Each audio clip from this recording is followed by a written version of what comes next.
For today's video mga katupak, ako naman gubon ang inyong adlaw. Nagkatugali ako mga katupak sa tubang sang SM para magbakal sang empty basket.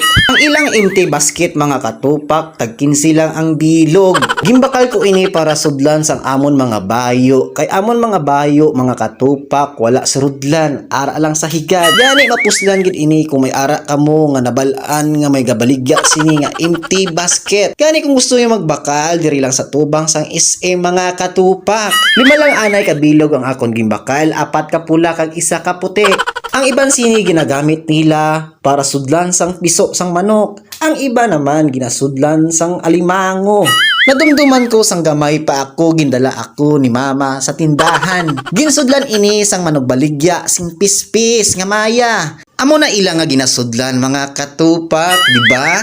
Matibay gid ini kaysa mga surudlan nga iban nga dasig lang maguba. Kay ini mga katupak plastic biskan anhon pila pa ka tuig hindi ni maguba. Sang nabakal ko na mga katupak, dayon ko naging baydan si Manang. Ang bilis ang akon nga gimbakal amo ay 75 pesos lang mga katupak. Di ba sulit mga katupak?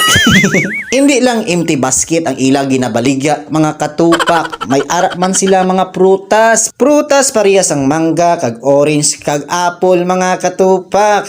O di ba may prutas na, may empty basket ka pa. Kung gusto magbakal, diri lang sa tubang sang SM ang ila baligya mga katupak. Gani mga katupak, thank you so much sa pagsubaybay sang akon nga video. Kag paki-follow sang akon nga Facebook page and paki-like. Thank you so much mga katupak.